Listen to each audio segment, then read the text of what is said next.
Exactly 10 minutes gone past the hour of 9 on the AM side, 21st of July 2025. Apologies for the beginning behind schedule. We'll be looking into matters that concern politics and current affairs. And yes, right in front of us, staring right in front of us this morning, is the conversation that borders around the fact that Nigeria debts may hit 160 trillion naira by December. I mean, our public debt, that is. And that's what we'll be talking about, this morning. I'd like for you to keep tabs with us across social media platforms, Facebook and YouTube, and as well as every other social media platform as you know it. I'm talking about Instagram, TikTok, and X, that's Twitter, right? For Facebook and YouTube, it is at Eagles FM Abuja. Subscribe to the YouTube channel as well as give us a like and following on the Facebook page wall, and you'd be glad that you did, right? And looking into matters that concern this discourse,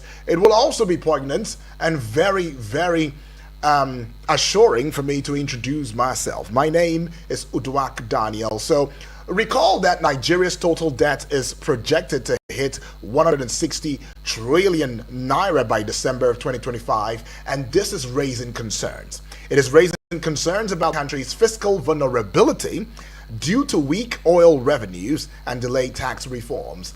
Now, CSL Stock Brokers Limited, they're forecasting that the federal government will borrow an additional 9.3 trillion naira or more to fund its widening financial deficit, right?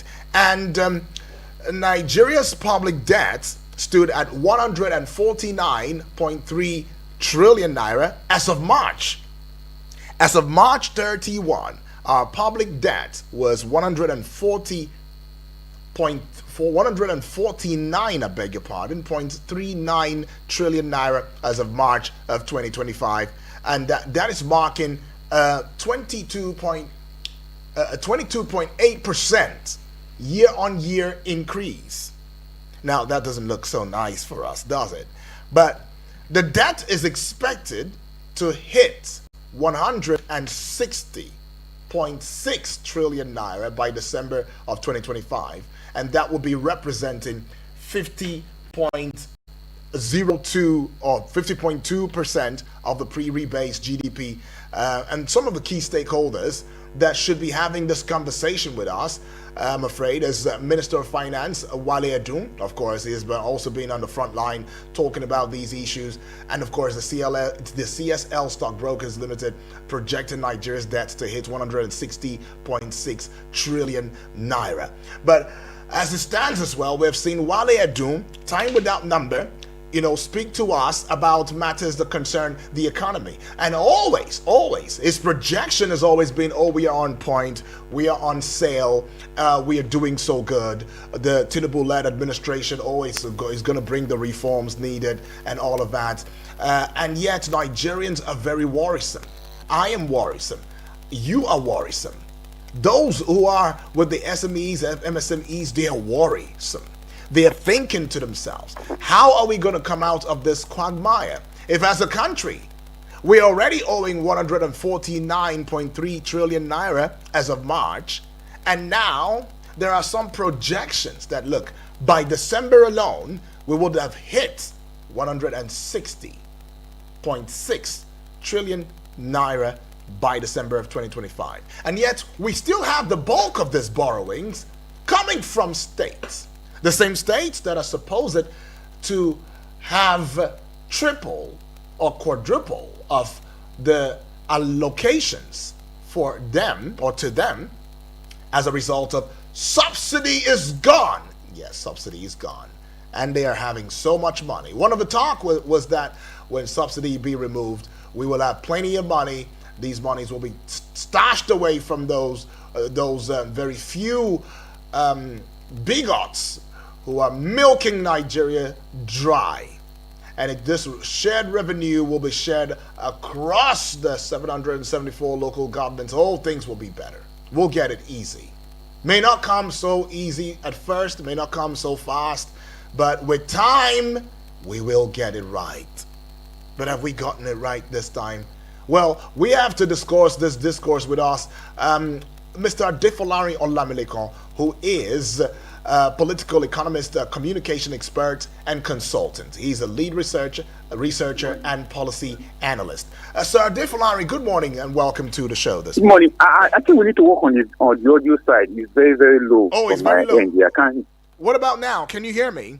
No, yes, it's okay awesome, now. It's awesome, okay now. awesome. Thank you. Well, Sir Adefolari, recall that in the past years, Nigeria has faced challenges managing its debt due to oil price volatility, fiscal deficits.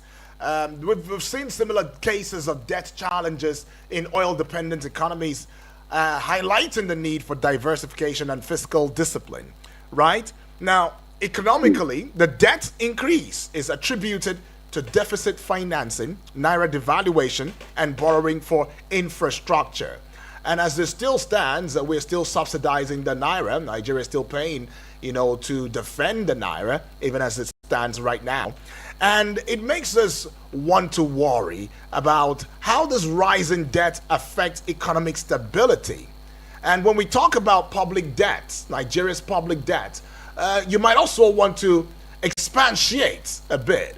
Help us to understand it, especially for the family members, so we know what exactly we're talking about. What is Nigeria's public debt? And how is it affecting us? How is it affecting us as a country economically, politically, and otherwise? Well, very interesting discussion on this morning, and I really appreciate the Eagles FM for bringing me on board to come and dissect this particular one for the Eagles FM morning show family That's and right. listening across Nigeria. I think it's quite interesting. It's quite very dicey. But first and foremost, let us first clarify some aspect of public debt. First thing is, why are we borrowing? We should understand why we are borrowing. Another aspect will be, when we borrow, where are we borrowing? Where are we borrowing from? First and foremost, government borrowed for three strategic reasons. One, for infrastructural purposes, to bring about infrastructure for the country. Secondly, they also borrowed for stabilization of the economy, particularly. Now, then the third essence of borrowing is that they borrowed to invest in critical aspects of the economy. So, three areas: one, infrastructure; two, stabilization of the economy; three, investment. Now, in the case of Nigeria, most of our borrowing have been for two purposes out of the three. We borrow for infrastructure, we borrow for stabilization. When we're borrowing for investment purposes has not been that augmented in Nigeria. The government doesn't borrow more for investment. You get it. So, but for out of these three, two has been much more offset by government of it. For these two: one, stabilization of the economy; two, infrastructure. Now, these three areas of why you borrow are also where do we borrow for the second aspect of what I said? Why are we borrowing? Which means I want to borrow for infrastructure, want to borrow for stabilization of the economy, they want to borrow for investment. Then where are we borrowing from? It's also another key thing we need to understand. There are two major international institutions that government borrowed from, apart from the aspect of domestic borrowing. Mm-hmm. Now, the two major institutions that government borrowed from are World Bank and IMF. Then we also have African Development Bank, we have the Islamic Development Bank, we also have institutions that borrowed state money. Now, in the case of Nigeria, we borrowed more from IMF, for instance, to borrow for stabilization. Now, in case of World Bank, we borrowed for infrastructure and reforms, social reforms. I hope you are getting me. Yeah. So when government borrowed, they borrowed for stabilization, they also borrowed for investment, they also borrowed for infrastructure. But in case of Nigeria, we borrow more for infrastructure and stabilization. Now, let me now explain the aspect of where we borrow money from the case of IMF. When we say stabilization cuts into two aspects. One, stabilization in the aspect of trade deficit. Then stabilization in the aspect of exchange rate deficit. So most times when you hear federal government borrow money from IMF, it is for two purposes: for trade balance deficit and for foreign exchange deficit. That means our external reserve is low, so we need to borrow money to stabilize it. That's one. Then when we now borrow for infrastructure, we mostly borrow money from World Bank for infrastructure, like roads, like rail, like health, and the rest of them. Then we also borrow money for reforms, social reform, economic reform, and re-engineering of the social economic aspect of the economy of Nigeria. So we borrow for those people. Now, when government borrow money for social reform, such money goes into areas like empowerment, giving people money for empowerment, like all the UN and the rest of them that you see the government get into. They call it social reform engagement. That means they borrow money for. They also borrow money for health purposes, for education purposes. When you see money being given to health institutions or being used to say World Bank gives Nigeria money to cater for health or cater for water, those money are called social reform borrowing. You get it? Now, all this being put together, these are the purposes and where we get money from. So we borrow from World Bank, we borrow money from IMF, we also borrow money from ADB and the rest of them. So all those money are put into strategic aspects of the economy, infrastructure, investment, as well as stabilization. But in the case of Nigeria, we have much more borrow money for infrastructure and stabilization more than the one that we put in investment. Because in the investment aspect, that's when we put money for school, health, agriculture, and the rest of it. We borrow little in that regard. These are the issues. So we need to establish this for our listeners to be to understand where we are borrowing from and why we are borrowing. Then on the cases that your question really tackle, are you there? Go ahead. Hello? Yes, go ahead. On the aspect that your question really tackle, yes. How does all this borrowing affect the economy? Exactly. It affects the economy in two ways. One, when we borrow money for a particular purpose, the money will be used for those infrastructural engagements. That's one. Then the aspect that also affects the economy is that when we borrow, we mortgage future revenue of government for those borrowing. You get it? When we borrow, we mortgage future revenue of government for those borrowing. For instance, as we've been said now, we are owing our debt may rise to 160 trillion naira by December. Yes. The care is not taken. Now, all the money we have been borrowed so far in the last 25 years of regional democracy, most of those money have gone into areas that Nigerians can hardly see are sustainable. So, in a way, those borrowing have not really helped us to have a sustainable infrastructure that could last 100 years, 50 years, 200 years. Rather, all those infrastructure can only last 10 years, maximum highest 15 years. So that is where one of the big problems. So when we borrow, there's a green Obasanjo period, we borrowed money all throughout the period. Yeah, that came, they borrowed money. That time came, they borrowed. So they have been borrowed, but those money we are put into infrastructure that cannot last, that are not sustainable beyond 10 years. You get it? That could not last beyond 10 years. Talk about roads. Those roads can't last 10, 15 years. They are damaged already. So we keep on borrowing in that region. So what will now happen is we keep mortgaging future government revenue as a result of that. So it affects us in a way that we cannot account for the revenue that's supposed to come today. And that's why I see that since Obasanjo period, those loans, those debts keep piling because what we are using those money for are not sustainable. So it brings about sustainability challenge in the economy. Then the other aspect is that it brings about deficit in government revenue. Get it? And when you talk about change value of your currency, and those are the major challenges that this borrowing normally brings. There's lack of sustainability of those projects that could last more than 50 years, and there's also a challenge on government revenue because government revenue keep going into debt servicing, debt repayment, loan repayment, and the rest of them. So these are the two major challenges that this borrowing or this debt has brought as a body on Nigeria. Although we can specify them one after the other, but because of time, let's just put it this way. Lack of sustainability is there and also affects government future revenue as a result of our huge debt. So is this also to say that administration after administration, all we've been doing is padding the country? Let's just push it a little bit 10 years further. Let's see how we can manage it in the next 5 years. Let's see how we can manage it in the next 15 years. And there is no visionary,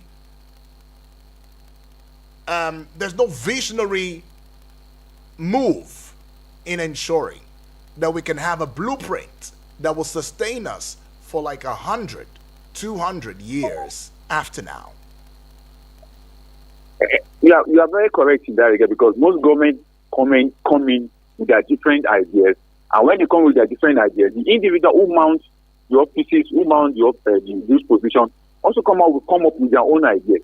Why do we have unsustainable projects across Nigeria? Because everybody in government wants to have his own share, his own cut of what is going on. The project will be amounted, and government will plan to build 10,000 kilometers of road. Somebody will come, he will reduce it to 3,000 kilometers or for 4,000 kilometers. What happens to the rest of the kilometers? Meanwhile, the projection, the analysis is to have a 10,000 kilometers of road built, and money will be borrowed in that region, but they end up building just 500 kilometers or 300 kilometers. So the sustainability is not there.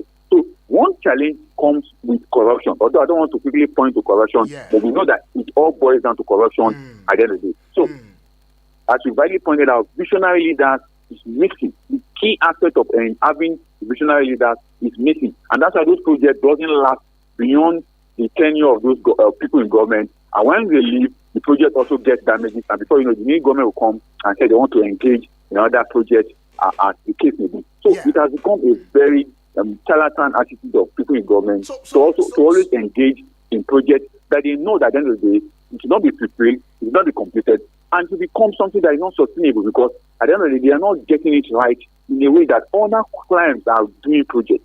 For instance, let's give a typical example. Egypt, as we currently speak right now, is building 28 new cities in Egypt. And those 28 new cities are sustainable in a way that the government, even though the government of Egypt borrow money from IMF and World Bank, but they know what they are doing with the money. They are building sustainable cities, sustainable roads, sustainable housing for their people that will outlive even whoever is in government today. For here in Nigeria, we don't do that. And that's what brings problem, a burden to our loans, our borrowing, and our debt keep piling up, because there's no sustainability of this project going forward. And I guess there is also no continuity in governance as it stands, in this part of the world. But anyways, I'd like for us to look into matters that concern, delayed tax reforms affecting revenue. How is it even happening? I didn't get you. Maybe you have to increase the volume a little bit. Yeah. I didn't. How will delayed tax reforms affect revenue in this regard, and what impacts do oil revenue shortfalls have? I think the new tax reform is very new on its own part, and one of the greater advantage of it is that it is going to bring in money to the government through a more prudent and more smooth way. Smooth way in the sense that we now have a centralized processes of collecting taxes for government, BET, LET, company income tax, and the rest of them. So it's a new way of raising those money. But really, issue that we may have with that money is that when those money are collected, judicial use of it is where we may have issues. Because collecting money is one thing, using it for prudency, using it for infrastructure is another thing that we must note. But with the current situation of debt, public debt, and when we talk about public debt, we're not just talking about federal government debt, we're talking about state and local government debt inclusive. Because by the time you are collecting money, and that part of that money will go into certain loans, certain debt you are owing. I think you have heard what Everify was saying the other day, that the current government normally deducts 100 billion from segregation accounts. He stopped there, but he didn't give further details on why they are deducting that money. But some of us who are economists, who are following the economy, know that they are deducting that money because of the debt that's hanging on the government. You get it? I remember I could recall being Emefiele as governor of CBN. He came out and told Nigerians every month the money that is deducted from all state governors to pay their debt is over 120 billion. You get it? So when this tax reform comes into place, we all celebrated it. But when the money is collected, we all know that the challenge that they are going to face is that majority of them will not get the actual amount they will get, because most of the states are in debt, including federal government also. So at the end of the day, there will be clear way of collecting the money, but how that money will be put into use is another different ball game that we're expecting. And the tax reform is not tackling that.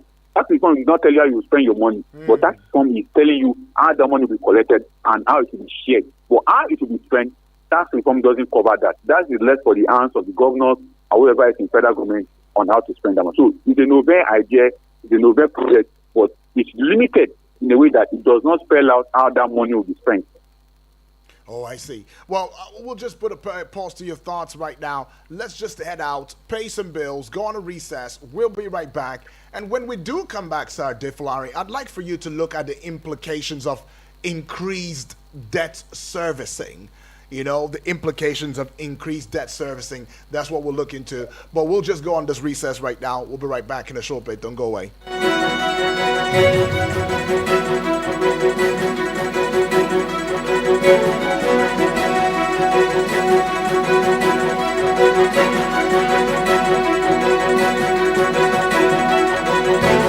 Eagles 102.3 Abuja.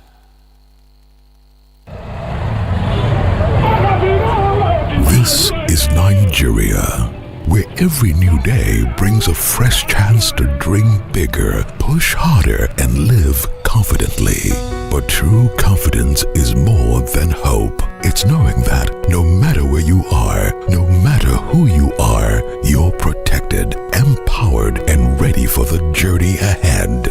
At Sanlam Alliance, we believe confidence isn't just for a few, it's the right of everyone. That's why we have come together, uniting the strength of a Pan-African giant and a global leader to give you the financial protection and solutions you need to succeed. Because when we come together, we protect more, we achieve more, and we all rise together. Sanlam and Alliance is now Sanlam Alliance. Sanlam Alliance. Live with confidence. In the world where data is the new oil and cyber threat hide in plain sight, who's guarding your future? Who's preparing the next defenders of the digital space? Step into the spotlight. Join the Institute of Cybersecurity Professionals, ICSP, where you are starting out or you are a seasoned expert. ICSP gives you the edge. Training, mentorship, global recognition. Earn your title either as a fellow, member, or associate. Build your career. Lead with confidence. For just 15,000 naira, your journey begins. Call or WhatsApp 07037736911. That is 07037736911 or 07083886662. That is 07083886662 or visit icspng.com. ICSP, empowering professionals defending the cyberspace.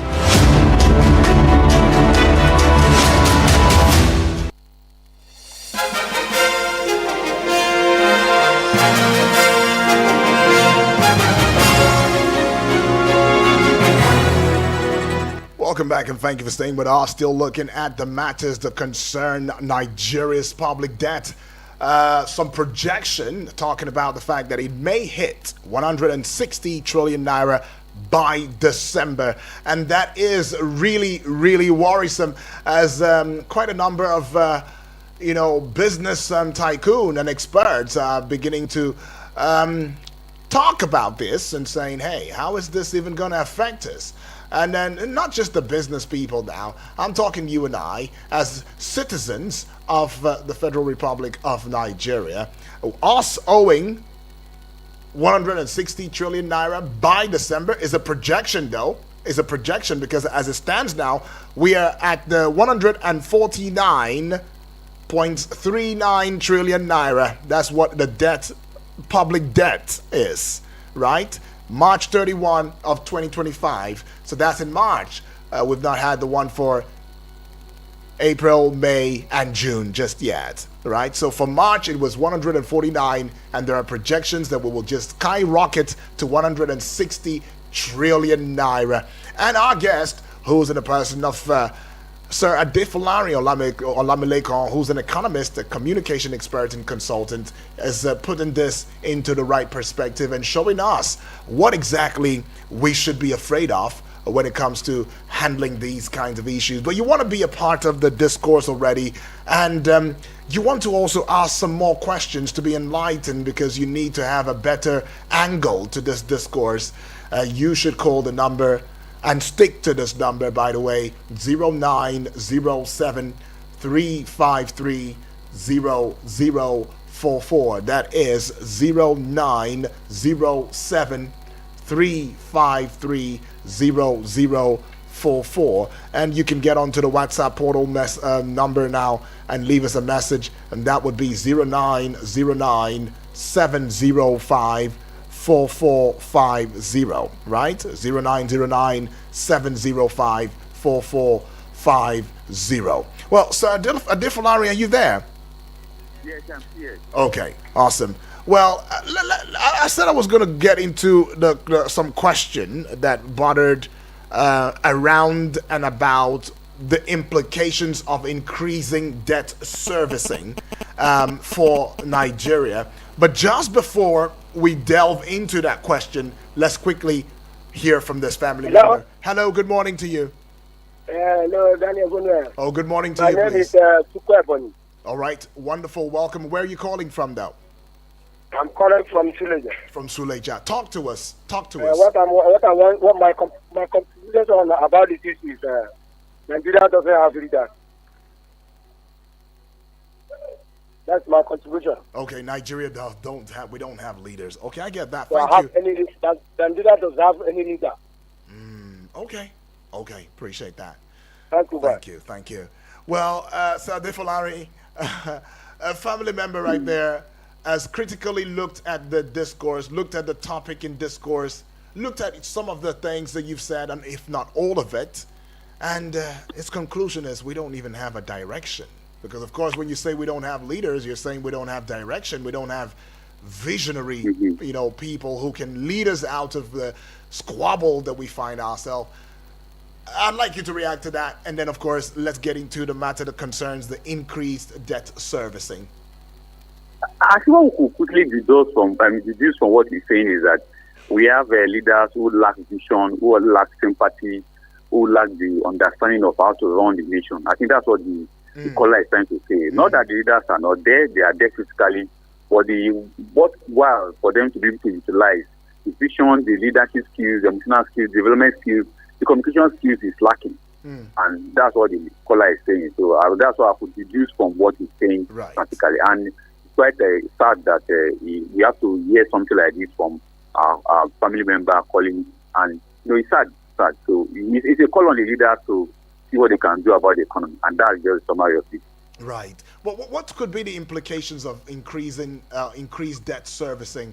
I mean, because some are already talking that the implication of this could be consuming significant revenue portion, and there are some expectations that Nigerians are having that, look, we should have an efficient debt management process.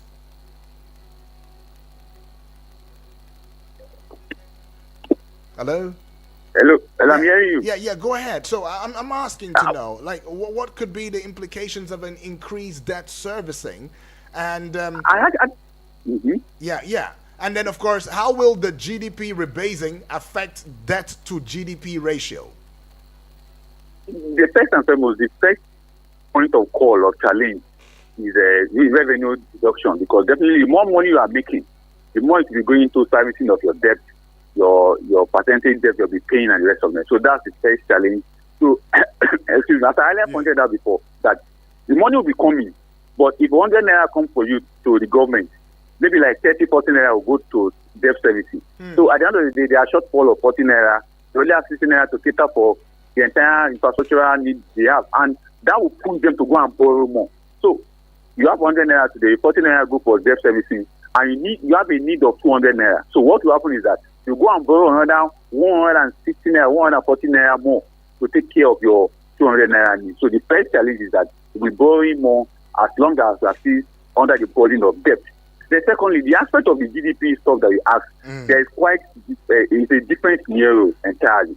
The rebasing has been done. It's a statistical mathematics, gesture by the government to recalculate what they think or assume to be the hypothetical situation of Nigerian economy. So they calculated it based on the methodology they think that is best fitting or best appropriate for us. So it doesn't have the reality. Most of those calculations doesn't have the reality on ground on Nigerian economy. That's why I see that in the 22.22% inflation that we are seeing today is not the reality on the street.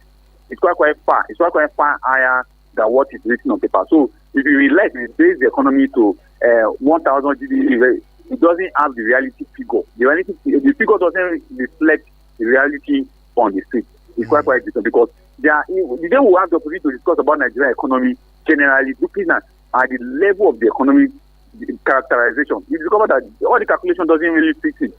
It is just to suit international donor agencies, international organizations, to show them that we are also calculating and they can presume how the economy is working. So, but in reality, those rebasing stuff doesn't really work as many Nigerians who want it to work, because the calculation is done. It's a statistical mathematical gesture that doesn't reflect the reality of the Nigerian economy. So that's what I can say about rebasing. Although it's good to have an official document that we can use to be doing research, we can quote, and the rest of the board doesn't reflect the reality on ground in Nigeria. Well, some are saying that this debt issue is indeed dwindling the trust Nigerians have about the leadership, and that this also has a way of affecting public trust and accountability. Do you agree with that? I didn't get the last part. That this that the idea that Nigerians are distancing themselves from the leaders as a result of these continuous debts that we are owing is affecting public trust as well as affecting accountability. Do you agree with that? Yes, I will agree with that, because accountability, transparency are core values that every leader must carry on. It is the burden that a leader, a government must have. Accountability, transparency is the burden that you must wear. It's the coat, it's the suit, it's the agbada you must wear. And when you wear it, you must speak it, you must say it, you must act it, you must do it. But in the case of Nigeria, accountability and transparency is lacking, because everybody is jostling to have a share of the national cake. And that alone affects governance, economic governance, security governance in Nigeria. So when we don't have accountability, when there's no transparency in how government is doing it, nobody will trust anybody.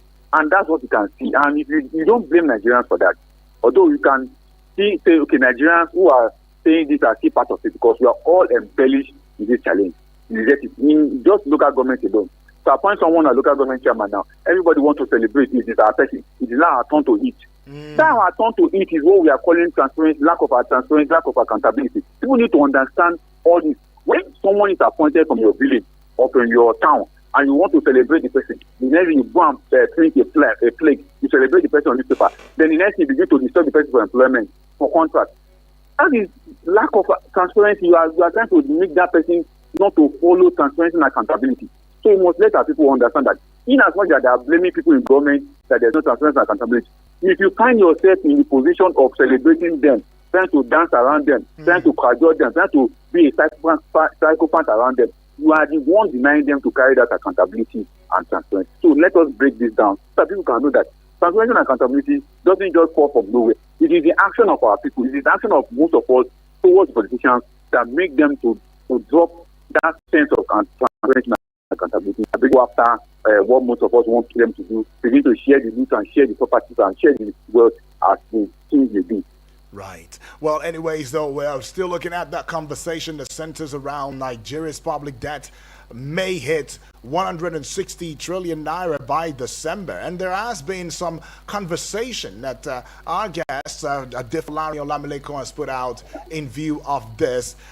Implication is that it will affect rising, or there'll be rising debt impact, impacting on trust. I mean, so public trust is one of such implications. Accountability, as he just rightfully mentioned, democratic institutions like debt management, affecting governance and all of that.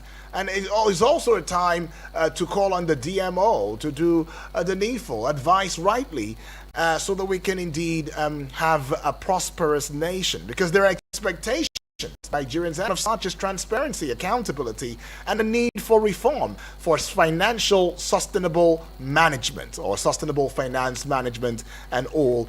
But Sir Adefolarin, if you were to give one last word as to how is it for us, maybe one thing that we need to do to evade this or to stay away or kind of find a way around and about this debt issue for Nigeria and stop it from increasing and if possible begin to have it cleared gradually. Do you have that conviction that Nigeria can clear our debts with the way we are going? We can do it, but it's going to take a very dissective, very servicing, and a very loyal leadership to do that. And not just loyalty or leadership to do that, but followers will also bear the pain. Let me give a clear example. The government said today, 2026 budget, we are not going to borrow. We're only going to rely on all the revenue that government is going to raise. Let's say government says from oil, we'll sell oil and raise 10 trillion naira. We'll collect tax for non-oil sector, we'll raise 10 trillion naira. And they say, okay, everything we're going to raise is 20 trillion naira. Now, for education, we're only going to put 1 trillion. Agriculture will put 1 trillion. All the sector, let's say 20 sector. So, I said 20 trillion, they are raising 20 trillion for 2026 budget. Now, and they said that 20 trillion, they are going to share 1 trillion for all the sector. Agri, security, defense, everybody 1 trillion.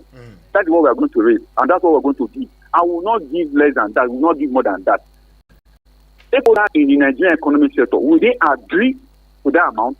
Which one sector stakeholder come and shout, and why will the government give this 1 trillion? If this one is more important than this one, that one is more important. Because once we bring that up, ingesting the position of government to be able to carry it out a very clinical budgetary system. So the question is that can we really go out of debt? We can do it. Yes. And that is sticking to priority, sticking to the priority of funding. According to money comes. In budgeting is something, it's a future money that comes. You project against what we are expecting. And if we say 20 trillion is what we are expecting, we stick to that 20 trillion. But in a situation whereby we are expecting 20 trillion, we now say, okay, because of other things that we need to add, ABC, or Bono Beans, right? Let us go and borrow 10 trillion to add to it. Then we cannot come out of budget. We come out of debt. Sorry. We cannot come out of debt. So what is piling up debt is that government is moving away from priority to just emotional demand of the public sector. If you understand what I'm trying to say. Yeah. Emotional demand of the public sector. A ministry will come and say they need 1.2 trillion. Meanwhile, in the last budget, they have been giving money, or they have been giving partially part of that money, but nobody is seeing it. So they will come with all manner of budgeting items, which will now blow up the budget. So government will now be forced to now look for extra